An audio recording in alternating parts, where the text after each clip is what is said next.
Hi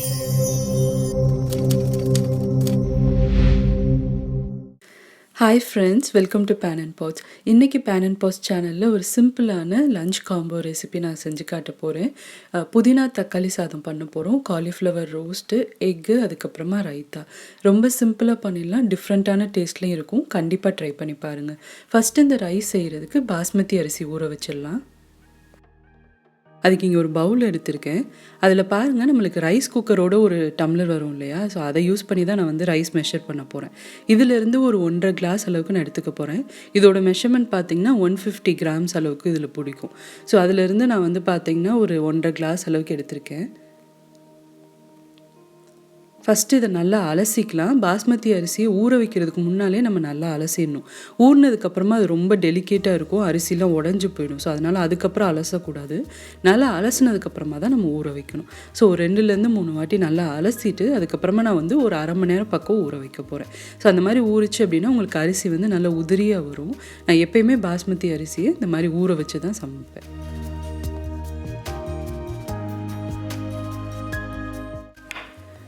அடுத்ததாக சமைக்கிறதுக்கு தேவையான காய்கறிலாம் நான் கட் பண்ணிகிட்ருக்கேன். காலிஃப்ளவர் ரோஸ்ட்டுக்கு தேவையான காலிஃப்ளவரே நான் வந்து சின்ன சின்ன பீஸாக கட் பண்ணி இதை வந்து சுடுதண்ணியில் சேர்த்து நல்லா க்ளீன் பண்ணி எடுத்துக்க போகிறேன். இப்போ இந்த சாதத்துக்கு தேவையான மசாலா அரைச்சிடலாம். அதுக்கு இங்கே ஒரு மிக்ஸி ஜார் நான் எடுத்திருக்கேன். அதில் வந்து நம்ம தேவையான பொருட்கள்லாம் சேர்த்துடலாம். ஃபஸ்ட்டு வந்து கொஞ்சம் ஒரு 2 இன்ச் அளவுக்கு இஞ்சி அதில் சேர்த்துக்கோங்க. அடுத்ததாக ஒரு 4 பல் அளவுக்கு பூண்டு சேர்த்துக்கிறேன். அடுத்ததாக ஒரு 2 பச்சை மிளகாய் சேர்த்துக்கிறேன். அடுத்ததாக பார்த்தீங்கன்னா காரத்துக்கு நம்ம காஞ்ச மிளகாவும் சேர்க்க போகிறோம். ஸோ அது வந்து ஒரு 3 மிளகா பக்கம் நான் சேர்த்துக்கிறேன். அடுத்ததாக கொஞ்சம் கருவேப்பிலை சேர்த்துக்கலாம். அடுத்ததாக ஒரு 3/4 கப் அளவுக்கு புதினா சேர்க்குறேன். அதே அளவு கொத்தமல்லியும் சேர்த்துக்கலாம். இப்போ இதில் தண்ணிலாம் சேர்க்காம கொஞ்சம் கோர்ஸாக அரைச்சிக்கோங்க. நைஸாக அரைக்கக்கூடாது, அதே மாதிரி தண்ணியும் சேர்க்கக்கூடாது. கொஞ்சம் கோர்ஸாக இருக்கிற மாதிரி பாருங்கள், இந்த அளவுக்கு அரைச்சி எடுத்துக்கலாம். இந்த மாதிரி தான் இருக்கணும். அப்போ தான் அந்த சாதத்தோடு சாப்பிட்றதுக்கு நல்லாயிருக்கும். இப்போ வந்து காலிஃப்ளவர் ரோஸ்ட்டு செய்கிறதுக்கு நான் இங்கே ஒரு கடாய் சூடு பண்ணுறேன். பேன் நல்லா சூடானதுக்கப்புறமா ஒரு 2 டேபிள் ஸ்பூன் அளவுக்கு எண்ணெய் சேர்த்துக்கலாம். எண்ணெய் நல்லா சூடானதுக்கப்புறமா நம்ம க்ளீன் பண்ணி வச்சுருக்க காலிஃப்ளவரை சேர்த்துக்கோங்க. இது வந்து நீங்கள் தண்ணியோடு சேர்த்தீங்க அப்படின்னா தான் உங்களுக்கு ஒரு மாதிரி குழஞ்சி போன மாதிரி ஆகிடும். ஸோ அதனால் நல்லா கொஞ்சம் ட்ரையாக இருந்தது அப்படின்னா நல்லா கிறிஸ்பியாக வரும். ஸோ இப்போ காலிஃப்ளவர் சேர்த்ததுக்கப்புறமா ஒரு 1/4 டீஸ்பூன் அளவுக்கு மஞ்சள்தூள் சேர்க்குறேன். அடுத்ததாக 1 டீஸ்பூன் அளவுக்கு காஷ்மீரி மிளகாய் தூள் சேர்த்துக்கலாம். அடுத்ததாக தேவையான அளவு உப்பு சேர்த்துக்கோங்க. ஒரு 1/2 டீஸ்பூன் அளவுக்கு உப்பு சேர்க்குறேன். ஸோ இப்போ பார்த்தீங்கன்னா அவ்வளோதாங்க இதுக்கு தேவையான மசாலா. அதுக்கப்புறம் நம்ம எந்த பொருளுமே சேர்க்க போகிறது கிடையாது. இதை நல்லா மிக்ஸ் பண்ணிவிட்டு கொஞ்சம் மீடியம் ஃப்ளேமில் வச்சு நல்லா ரோஸ்ட் பண்ண போகிறோம். உடல் உங்களுக்கு கொஞ்சம் தேவைப்பட்டுச்சுன்னா 1 டீஸ்பூன் மட்டும் எண்ணெய் சேர்த்துக்கோங்க. இப்போ நல்லா கிளறியாச்சு. இது நம்மளுக்கு ரெடி ஆகிறதுக்கு 10 நிமிஷத்துலேருந்து 15 நிமிஷத்துக்குள்ளே ஆகும். நல்லா உங்களுக்கு கிறிஸ்பி ஆகிடும். ஸோ அந்தளவுக்கு இதை வந்து ரோஸ்ட் பண்ணி எடுத்துக்கலாம். இப்போ சைமல்டேனியஸாக நம்ம வந்து தக்காளி சாதத்துக்கு தேவையான மசாலாவும் வதக்கிடலாம். அதுக்கு இங்கே ஒரு பேனில் நான் ஒரு 2 டேபிள் ஸ்பூன் அளவுக்கு நெய் சேர்த்துருக்கேன். அடுத்ததாக பார்த்திங்கன்னா அதே அளவு நம்ம எண்ணெய் சேர்த்துக்கலாம். ஒரு 2 டேபிள் ஸ்பூன் அளவுக்கு எண்ணெய் சேர்த்துக்கிறேன். ஸோ இது நல்லா கொஞ்சம் சூடாகட்டும். சூடானதுக்கப்புறமா நம்ம தாளிக்கிறதுக்கு தேவையான ஐட்டம்லாம் சேர்த்து தாளிச்சிடலாம். இப்போ பாருங்கள், எண்ணெய் நல்லா சூடாயிருச்சு. ஒரு 1/2 டீஸ்பூன் அளவுக்கு கடுகு உளுத்தம் பருப்பு சேர்த்துக்கோங்க. இது நல்லா பொரிஞ்சதுக்கப்புறமா ஒரு 1/2 டீஸ்பூன் அளவுக்கு சீரகம் சேர்க்குறேன். அதுவும் நல்லா பொரிஞ்சதுக்கப்புறமா ஒரு 2 பிரியாணி இலையை இந்த மாதிரி பிச்சு அதில் சேர்த்துக்கலாம். இப்போ அவ்வளோதாங்க தாளிக்கிற பொருள். அதை நல்லா பொரிஞ்சதுக்கப்புறமா நம்ம நறுக்கி எடுத்து வச்சுருக்க ஒரு பெரிய சைஸ் வெங்காயத்தை இதில் சேர்த்துக்கலாம். நான் பாருங்கள் கொஞ்சம் நீல வாக்கில் அரிஞ்சு வச்சுருக்கேன். இப்போ வெங்காயம் வந்து கொஞ்சம் நல்லா உங்களுக்கு ப்ரௌன் ஆகி வரணும். அந்த அளவுக்கு இதை வந்து வதக்கிக்க போகிறோம். இது வந்து நம்ம சரியாக வதக்கலை அப்படின்னா சாதத்தோடு சாப்பிட்றப்போ ஒரு மாதிரி உங்களுக்கு அந்த டேஸ்ட்டு ஒரு மாதிரி இருக்கும். ஸோ அதனால் எப்போயுமே நம்ம வந்து பிரியாணிக்கு கொஞ்சம் நல்லா வதக்கி சேர்த்தோம் அப்படின்னா தான் நல்லாயிருக்கும். இப்போ பாருங்கள், பாதி வதங்கினதுக்கப்புறமா நம்ம அரைச்சி வச்சுருந்தோம் இல்லையா, அந்த மசாலாவை அதில் சேர்த்துடலாம். ஸோ இந்த மசாலா வந்து நம்ம பச்சையாக தான் அரைச்சிருக்கோம். ஸோ அதனால் அதோட பச்சை மசாலா நல்லா போகிற அளவுக்கு இதை வந்து வதக்க போகிறோம். ஒரு 2 நிமிஷம் பக்கமாவது ஆகும். ஸோ அந்தளவுக்கு இது வந்து நல்லா வதக்கிக்கலாம். இப்போ பாருங்கள், காலிஃப்ளவரும் நம்மளுக்கு நல்லா ரோஸ்ட் ஆகிட்டுருக்கு. அப்பப்போ நம்ம நல்லா கொஞ்சம் கிளறி விட்டோம் அப்படின்னா ஈவனாக எல்லாமே கொஞ்சம் கிறிஸ்பியாகி வரும்.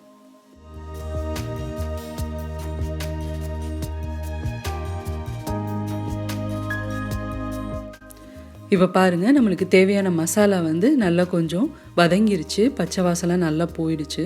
இந்த அளவுக்கு வதங்கினதுக்கப்புறமா நான் ஒரு 4 பெரிய சைஸ் தக்காளியை நறுக்கி எடுத்து வச்சுருக்கேன். ஸோ அந்த தக்காளியை வந்து இதில் சேர்த்துடலாம்.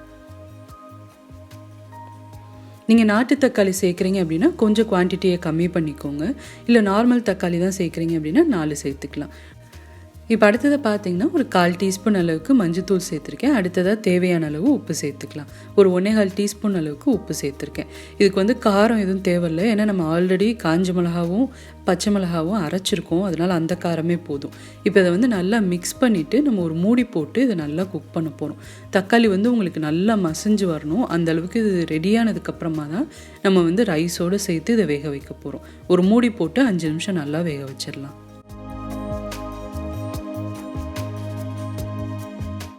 இப்போ பாருங்கள், 5 நிமிஷம் ஆயிடுச்சு. நல்லா சூப்பராக நம்மளுக்கு வந்து தொக்கு ரெடி ஆயிடுச்சு. இந்த அளவுக்கு நல்லா உங்களுக்கு மசிஞ்சு வந்ததுக்கப்புறமா கரண்டி யூஸ் பண்ணி அந்த தக்காளி எல்லாத்தையுமே நல்லா மசிச்சு விட்ருங்க. மசித்ததுக்கப்புறமா ஒரு 1/2 டீஸ்பூன் அளவுக்கு கரம் மசாலா தூள் கடைசியாக நம்ம சேர்த்துக்க போகிறோம்.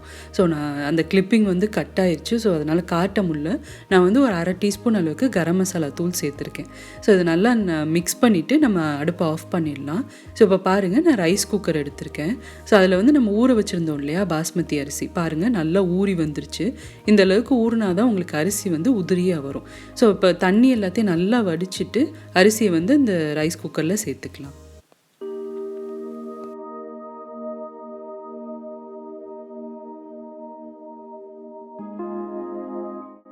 இப்போ அரிசி எல்லாம் சேர்த்ததுக்கப்புறமா நம்ம வதக்கி வச்சுருக்கோம் இல்லையா, அந்த மசாலாவையும் இதில் சேர்த்துருங்க.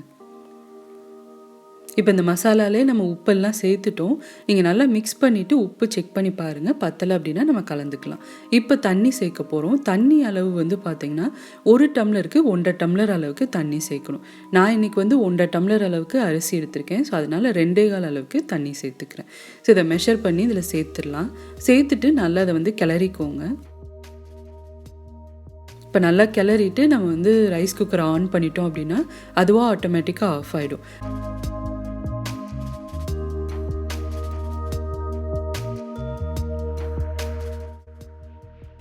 இப்போ அடுத்ததாக முட்டை வேக வைக்கிறதுக்கு ஒரு பாத்திரத்தில் நான் முட்டையை சேர்த்துக்கிறேன். நான் முட்டை வேக வைக்கிறப்போ கொஞ்சமாக உப்பு சேர்த்துப்பேன். அப்போ தான் உங்களுக்கு முட்டை வந்து உடையாமல் நல்லா வேகும் அப்படின்றனால. ஸோ நான் இப்போ பார்த்தீங்கன்னா கொஞ்சம் தண்ணி சேர்த்துட்டு அதில் கொஞ்சமாக மட்டும் உப்பு சேர்த்து இதை வேக வைக்க போகிறேன். ஸோ இப்போ அடுத்ததை வந்து நம்ம ரைத்தா மட்டும்தான் ரெடி பண்ணணும். ஆல்மோஸ்ட் எல்லாமே சமைச்சாச்சு. காலிஃப்ளவர் ரோஸ்ட்டும் நம்மளுக்கு தயாராகிருச்சு. நான் பேக் பண்ணுறப்போ உங்களுக்கு நான் காட்டுறேன்.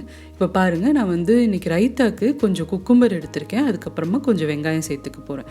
குக்கும்பரை வந்து நல்லா கொஞ்சம் சின்ன சின்ன பீஸாக கட் பண்ணி ரைத்தாவில் சேர்த்தோம் அப்படின்னா நல்லா டேஸ்ட்டாக இருக்கும். அதனால் இந்த மாதிரி கொஞ்சம் சின்ன சின்ன பீஸஸாக நான் கட் பண்ணிக்கிறேன். அடுத்ததாக வெங்காயமும் நல்லா பொடியாக கட் பண்ணி எடுத்துக்க போகிறேன். இப்போ ரைத்தா மிக்ஸ் பண்ணுறதுக்கு இங்கே ஒரு பவுல் எடுத்திருக்கேன். அதில் நம்ம நறுக்கி எடுத்து வச்சுருக்க வெங்காயத்தை சேர்த்துடலாம். பாருங்கள், நல்லா பொடியாக நான் கட் பண்ணியிருக்கேன். அடுத்ததாக நம்ம கட் பண்ணி வச்சுருக்க குக்கும்பரையும் இதில் சேர்த்துடலாம். அடுத்ததாக பார்த்தீங்கன்னா நல்ல கெட்டி தயிரை நிறைய தயிர் நான் சேர்த்துக்கிறேன். கிட்டத்தட்ட ஒரு 1.25 கப் அளவுக்கு நான் தயிர் சேர்த்துக்கிறேன். தயிர் சேர்த்ததுக்கப்புறமா கொஞ்சமாக நான் அதில் வந்து சீரகப்பொடி சேர்த்துக்கிறேன். அடுத்ததாக தேவையான அளவு உப்பு சேர்த்துக்கோங்க. அவ்வளோதாங்க. ரொம்ப சிம்பிளான ஒரு ரைத்தா தான், நான் நல்ல டேஸ்ட்டாக இருக்கும். ஸோ இதை வந்து நம்ம பிரியாணி அந்த மாதிரி ரெசிபீஸோடு சர்வ் பண்ணோன்னா ரொம்ப நல்லாயிருக்கும். இப்போ அவ்வளோதான், எல்லாமே ரெடி ஆயிடுச்சு. அடுத்ததாக வந்து நம்ம ரைஸ் முடிஞ்சோன்னே அதையும் கிளறிட்டு பேக் பண்ணிடலாம். இப்போ பாருங்கள், ரைஸ் சூப்பராக நம்மளுக்கு ரெடி ஆயிடுச்சு. குக் ஃபங்க்ஷன் முடிஞ்சனுமே நான் ஒரு 10 நிமிஷம் கீப் வார்ம் ஃபங்க்ஷனில் வச்சுட்டேன். ஸோ அந்த மாதிரி செஞ்சோம் அப்படின்னா தான் இந்தளவுக்கு உங்களுக்கு அரிசி வந்து உதிரியாக வரும். குக் முடிஞ்சனுமே நீங்கள் வந்து எடுத்து சர்வ் பண்ணிங்க அப்படின்னா அரிசி கொஞ்சம் விதையாக இருக்கிற மாதிரி இருக்கும். ஸோ அதனால் எப்போயுமே இந்த மாதிரி செஞ்சு பாருங்கள். எல்லா ரைஸ் ரெசிபீஸுமே இதில் பண்ணலாம். ஒரு சிலர் வந்து பிரியாணியும் இதில் செஞ்சு காட்ட சொல்கிறீங்க, அதாவது சிக்கன் பிரியாணி அந்த மாதிரி ஐட்டங்கள்லாம். ஸோ அதுவும் வந்து நான் சீக்கிரமே உங்களுக்கு நான் போஸ்ட் பண்ணுறேன். ஸோ இதில் எப்படி வெஜ் பிரியாணி பண்ணுறது அப்படின்ற ரெசிபி என்னோடய ரெசிபி சேனலில் இருக்குது, செக் பண்ணி பாருங்கள். இப்போ வந்து முட்டையும் வெந்துருச்சு, அது தோல் பொரித்து நம்ம எடுத்துக்கலாம். இப்போ எல்லாமே ரெடி. நான் வந்து லஞ்சை பேக் பண்ண போகிறேன்.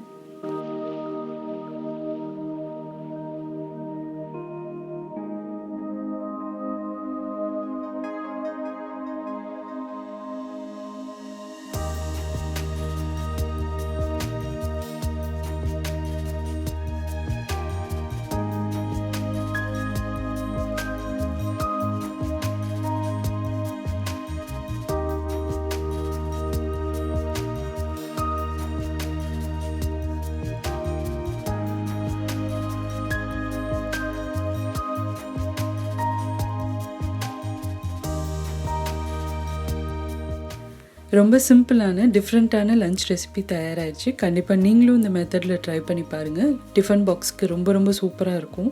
ட்ரை பண்ணிவிட்டு உங்களுக்கு எப்படி வந்துச்சுன்ற ஃபீட்பேக் அண்ட் கமெண்ட்ஸை மறக்காமல் என் கூட ஷேர் பண்ணிக்கோங்க. இந்த வீடியோ பிடிச்சிருந்தது அப்படின்னா ஒரு லைக் கொடுங்க. சேனலுக்கு இன்னும் சப்ஸ்கிரைப் பண்ணாதவங்க மறக்காமல் பேன் அண்ட் பாட்ஸ் சேனலுக்கு சப்ஸ்கிரைப் பண்ணுங்கள். இதே மாதிரி நிறைய சிம்பிள் அண்ட் இன்ட்ரெஸ்டிங்கான ரெசிபீஸோடு அடுத்து உங்களை நான் மீட் பண்ணுறேன்.